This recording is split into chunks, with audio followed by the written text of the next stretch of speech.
Selamat datang dalam tayangan kompilasi kegiatan diseminasi pelatihan pembelajaran mendalam di SMP Negeri 2 Tayu.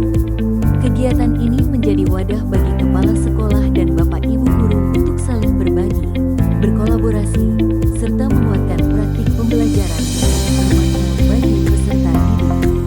Semoga dokumentasi ini dapat menjadi inspirasi, motivasi, sekaligus pengingat bahwa setiap langkah kecil kita adalah bagian dari perubahan besar dalam dunia pendidikan.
Dari pelatihan pembelajaran mendalam yang telah dilaksanakan dari tanggal 30 Agustus sampai 5 September.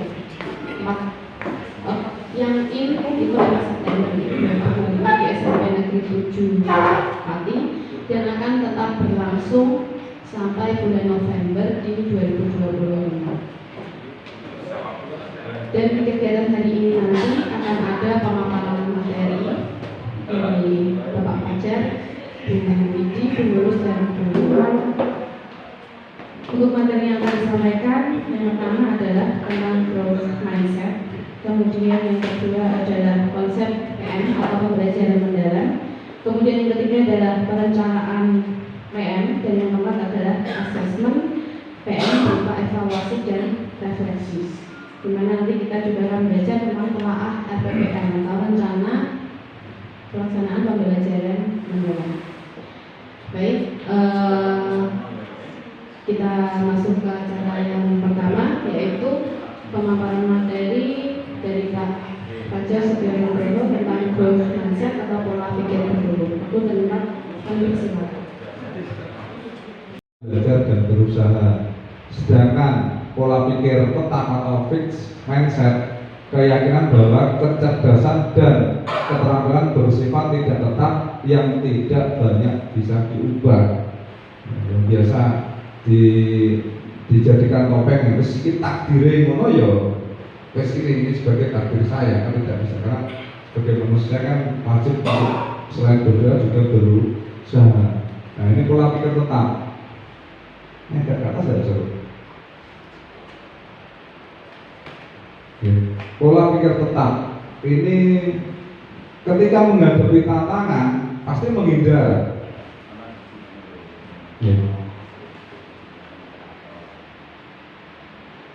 Nah, sedangkan untuk pola pikir bertumbuh itu menerima.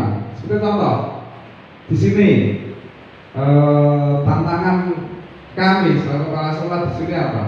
Dengan kebutuhan 7 kelas, kemarin mendapatkan hanya 6 kelas. Tantangannya apa? Caranya membuat masyarakat percaya, membuat anak-anak yakin bahwa SMP Negeri 2 Tayu itu juga layak untuk dijadikan tempat belajar. Sedangkan untuk pola pikir tubuh bagaimana? Iya caranya. Makanya saya berusaha tanya Pak Dwi dulu, Pak kurangku apa Pak? Saya jadi belajar dulu ya. Dijawab Pak Dwi, kurangnya apa Pak? Nyebar uyah gitu aku ya. Nyebar uyah, artinya bukan kok mencari dukun enggak. Selain berusaha juga berdoa, enak Pak di kantin sini itu. Itu salah satu bentuk pola pikir bertumbuh Pak. Mensikapi segala sesuatu dengan positif untuk mendapatkan hasil yang maksimal. Terus upscale itu apa Bu bahasa Inggris? Yang satu kan untuk pola pikir tetap itu kan gampang menyerah ya. Ya wis lah, asam loro tahi wis pantes 6 kelas. Kan gampang menyerah. Terus yang berikutnya untuk pola pikir bertumbuh ya harus bertahan. Kemarin pernah 7 kelas, ya kita berusaha bertahan di 7 kelas. Ini sama terjadi. Terus lagi secara effort ya, itu pola pikir tetap menyampaikan kegiatan apa yang dilakukan itu ya mubazir. Kalau pola pikir bertumbuh itu satu peluang. Terus ketika mendapatkan satu kritikan, biasanya kalau kita tidak senang kan wah ini seringkali mencari titik lemah kita. Hanya saja kita tidak boleh kritik. Ketika kita mempunyai growth mindset, apapun yang menjadi saran, masukan, kritikan itu sebagai bentuk informasi, di mana sebagai evaluasi kita. Karena seringkali monggolah kami tidak inti, tidak anti kritik, tidak anti saran. Ini salah satu bentuk apa? Bentuk informasi untuk mengevaluasi kita. Gitu. Terus ketika melihat kesuksesan orang lain, bagi yang pola pikir tetap itu ya isinya ya iri dengki. Tapi bagi yang pola pikir bertumbuh dan sebagai inspirasi.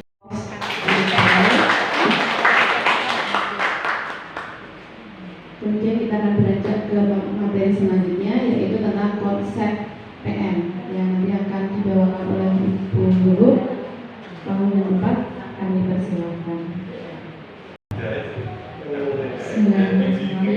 Assalamualaikum warahmatullahi wabarakatuh.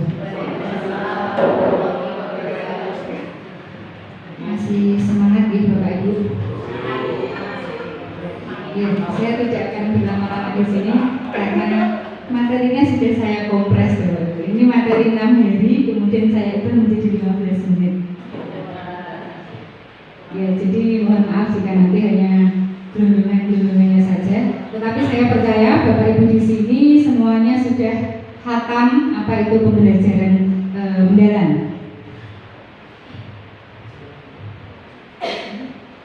Nah, ini hal yang melatar belakangi mengapa di Indonesia melaksanakan pembelajaran mendalam.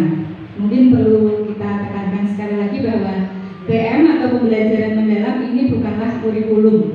Kita tetap menggunakan kurikulum nasional atau di sini kurikulum merdeka, dan pembelajaran mendalam ini hanyalah sebuah pendekatan atau pedagogi, strategi atau cara kita mengajar.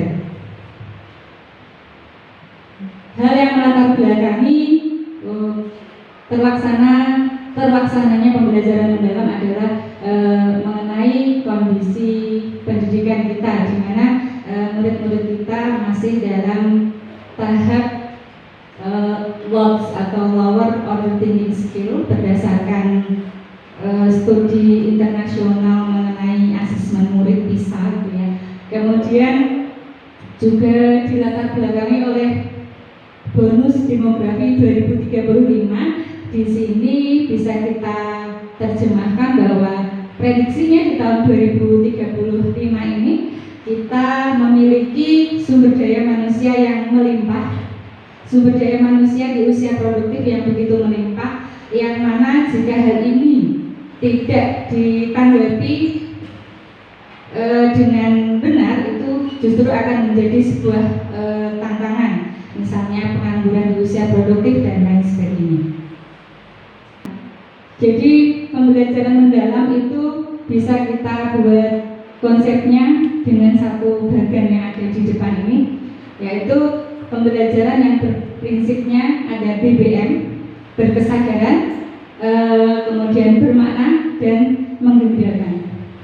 Kemudian dengan disertai olah pikir, olah hati, olah rasa, dan olahraga yang nanti muaranya untuk mewujudkan 8 DPL, 8 dimensi profil lulusan. 8 dimensi profil lulusan ini Mas Edu sudah paham ya? Kalau di profil pelajar Pancasila kemarin ada 6. Kemudian yang membedakan dengan DPL apa? Apa Mas? Ya, jadi sama ya, ada keimanan dan ketakwaan. Kemudian kalau dulu itu bergotong royong, sekarang kewargaan. Kemudian bernalar kritis, kreatif. Kemudian kolaborasi atau kalau dulu itu gotong royong. Kemudian kalau 8 DPR ini ditambah dengan dua hal, yaitu ada komunikasi dan kesehatan, mengerjakan PR, mengumpulkan tugas tepat waktu, berpakaian sesuai dengan peraturan, itu sudah berkesadaran. Kemudian kalau konteksnya dalam pembelajaran di kelas itu misalnya ketika peserta didik berkesadaran, oh aku butuh materi ini untuk saya pelajari. Ini memang penting bagi kehidupan saya sehari-hari, itu sudah berkesadaran. Nah, berkesadaran itu tidak serta-merta tumbuh dengan sendirinya, tetapi kita harus sebagai guru, di mana di dalam pembelajaran mendalam ini kita tidak hanya berupa satu-satunya sumber belajar, tetapi kita juga seorang aktivator. Bagaimana menumbuhkan kesadaran itu ada dalam diri murid. Kemudian yang kedua adalah bermakna. Apa itu bermakna? Bermakna itu kontekstual. Kontekstual. Misalnya kalau di dalam pelajaran IPS, saya mengajar dengan materi aktivitas ekonomi dalam masyarakat, yang mana poin-poin pokoknya misalnya ada kegiatan produksi, distribusi, dan konsumsi. Itu anak harus tahu dulu sebelum saya menyuruh mereka untuk misalnya survei atau riset pasar tentang harga beras yang melambung tinggi misalnya. Mereka harus tahu dulu makna esensialnya. Kemudian dihubungkan dengan konteks nyata. Misalnya dalam pelajaran matematika, pembagian itu untuk apa misalnya? Nah, itu kita hubungkan dengan konteks nyata. Misalnya Assalamualaikum warahmatullahi wabarakatuh. Sambil menunggu operator, Bapak Ibu bisa menyiapkan RPPM masing-masing sehingga nanti bisa mengikuti apa yang saya sampaikan. Jadi saya akan menyampaikan materi tentang perencanaan pembelajaran yang mungkin selama ini menjadi pertanyaan-pertanyaan Bapak Ibu, RPPM ini koyo apa, seperti apa itu. Oke, saya akan, karena saya tidak mau pakai ini ya Bapak Ibu, karena saya nanti buka dua. Ini yang RPPM-nya sudah dibuka dulu. Sudah. RPPM-nya sudah dibuka. Yang Word ya, Bu. Jadi saya nanti buka ini terus penerapannya di RPPM itu seperti ini. Jadi saya nanti juga di ini.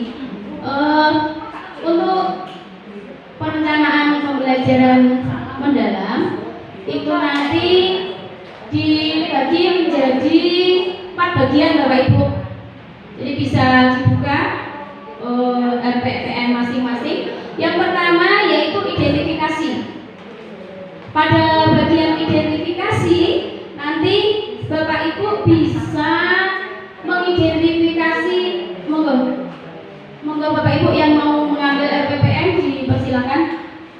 Untuk identifikasi itu nanti di dalam bagian tersebut Bapak Ibu bisa mengidentifikasi kesiapan murid, kemudian memahami karakter materi pembelajaran yang akan jenengan sampaikan. Jadi misalnya hari ini saya mau menyampaikan topik ini, itu kan jenengan sebagai gurunya harus memahami.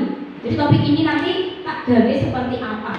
Kemudian yang ketiga, menentukan dimensi profil lulusan yang sudah disampaikan oleh Bu Lulu tadi. Ini secara garis besar dulu, nanti baru saya buka-buka RPP-nya.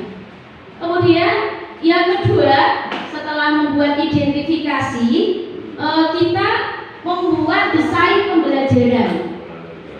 Jadi dalam membuat desain pembelajaran, yang pertama adalah menentukan tujuan pembelajaran. Tujuan pembelajaran kita peroleh dari mana Bapak Ibu? Tujuan pembelajaran dari mana? Bu Putri mungkin? Dari CP. Oke. Dari CP kemudian nanti dipilih gitu ya. Jadi dipilih nanti kemudian istilah kerennya apa? Di breakdown gitu ya. Di breakdown. Rajone ya Cipilahi itu. Kemudian masih di desain pembelajaran yang langkah berikutnya adalah menentukan kerangka pembelajaran. Jadi Bapak Ibu nanti praktik pedagogisnya itu mau pakai model pembelajaran yang bagaimana, strategi pembelajarannya seperti apa. Untuk model pembelajaran tidak usah dipikir mumet langkah-langkahnya. Jadi teman baik kita yang namanya Gemini dan ChatGPT itu nanti bisa melayani panjenengan mau langkah-langkah model pembelajaran yang seperti apa. Jadi misalnya panjenengan menentukan saya mau membuat pembelajaran dengan model PJBL, di mana nanti PJBL akan ada produknya, entah itu produknya berupa poster, berupa clipping, biasanya berbeda ya kalau PKN ya, berupa clipping atau berupa bangun bisa ini mana matematika? Oh ambil ya dari PPM. Jadi biasanya seperti itu. Jadi nanti kita kenali dulu saya mau pakai model pembelajaran yang mana. Nah Bapak Ibu tidak usah mikir saya nanti langkah pembelajarannya bagaimana. Tinggal copy aja, wadul saja sama teman baik kita yang namanya Gemini atau ChatGPT. Nanti Bapak Ibu bisa tuliskan langkah-langkah pembelajaran dengan model pembelajaran PJBL misalnya. Sudah, copy aja, masukkan ke kegiatan pembelajaran di langkah itu. Berikutnya,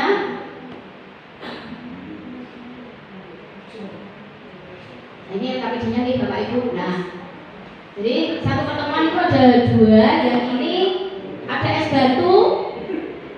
Kalau ditanya hujannya apa Bapak Ibu? Es batu hujannya apa? Padat. Padat. Kalau air yang ada di dalam gelas? Air. Kemudian panci yang ada airnya direbus? Wah, gitu ya. Nah, ini murid juga mengaplikasikan di sini. Dan itu juga saya rasakan. Ketika mereka sudah duduk di bawah pohon, iwot, saya minta apa, mereka terus kalau saya sudah selesai bel, disuruh masuk ke kelas kembali itu berat. Berarti di situ ada menggembirakan. Nah kelihatannya yang paling menggembirakan di sini olahraga Pak Tom ya. Sampai disuruh salin pun sangat menggembirakan. Gitu. Jadi lingkungan pembelajaran yang saya pakai biasanya di sekitar sekolah. Pemanfaatan digital. Nah pemanfaatan digital Bapak Ibu menggunakan LCD. Mungkin kalau saya biasanya setiap kelompok bawa satu HP kalau saya mau menjelaskan apa gitu. Jadi satu kelas itu hanya ada 8 HP. HP itu sudah masuk ke digital. Beda dengan yang virtual. Di sini tidak ada. Digital sama virtual beda nih Bapak Ibu. Kalau virtual itu ada komunikasi. Misalnya panjenengan pakai WA group. Atau dulu zaman COVID mungkin bisa kita pakai lagi ya Google Classroom. Ternyata enak ya pakai Google Classroom dulu. Rebahan itu centang gila dibagikan. Gak usah bawa kertas sak bongkok. Nah itu Bapak Ibu untuk asesmen pembelajaran biar nanti dilanjutkan oleh pengurus. Ada pertanyaan mungkin? Assalamualaikum warahmatullahi wabarakatuh. Terima kasih atas waktunya. Di sini saya akan memberikan materi tentang asesmen dalam pembelajaran mendalam. Sudah saya share di grup info ya Bapak Ibu. Sebetulnya untuk asesmen ini Bapak Ibu kan juga sudah melakukannya setiap harinya. Tadi juga sudah disinggung oleh Bu Widi. Asesmen sendiri itu ada asesmen sumatif dan formatif ya.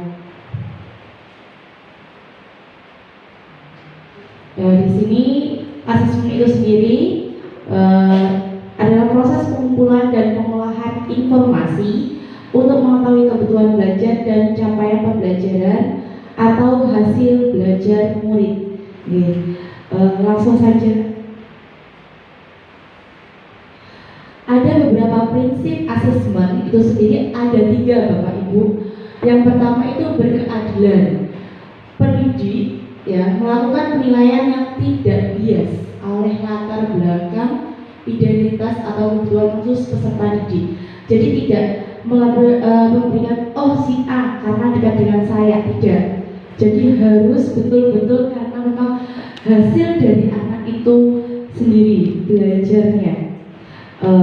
Untuk edukatif, penilaian yang hasilnya digunakan sebagai umpan balik bagi pendidik, peserta didik, dan orang tua untuk meningkatkan proses pembelajaran dan hasil belajar.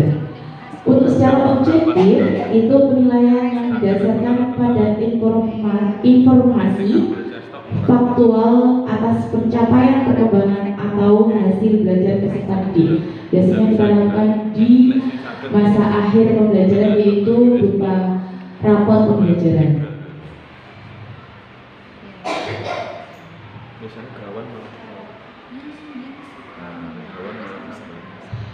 Di asesmen pada pembelajaran mendalam ini, yaitu ada asesmen formatif dan sumatif.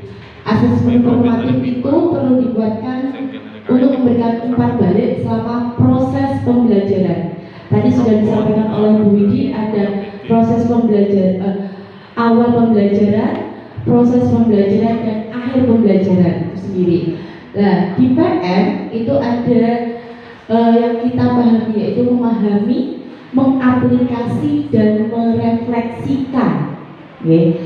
Itu yang perlu kita pahami. Ada 3 poin, yaitu memahami, mengaplikasi, dan merefleksikan.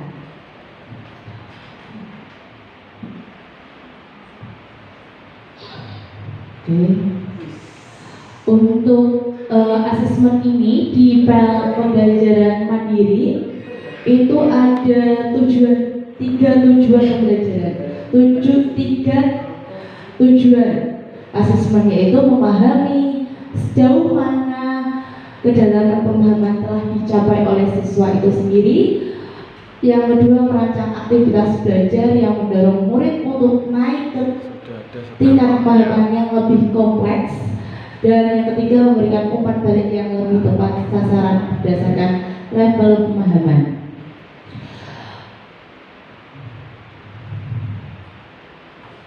Ini untuk ada 2, yaitu asesmen formatif dan sumatif.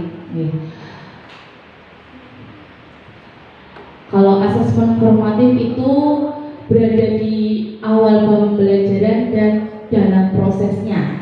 Kalau asesmen sumatif itu di akhir, itu inti poinnya Bapak Ibu. Jadi kalau formatif di awal pembelajaran dan di proses pembelajaran, asesmen sumatif di akhir pembelajaran yang biasanya kita lakukan.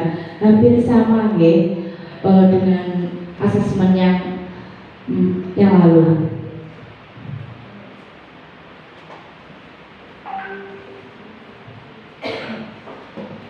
Ini ada lebih, kalau di asesmen pembelajaran mendalam ini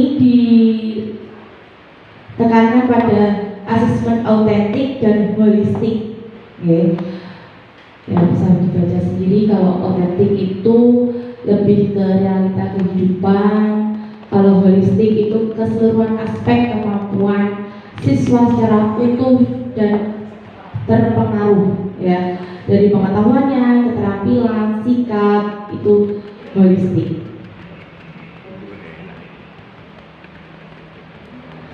Ini asesmen formatif, itu asesmen yang dari as learning dan asesmen for learning. Kalau as learning itu refleksi diri murid dan refleksi proses. Kita sudah lakukan juga Bapak Ibu. Mungkin biasanya di RPM ya, sekarang RPM-nya itu ada seperti ini. Ini contohnya seperti yang kemarin waktu pelatihan, ada kertas kerja modul assessment.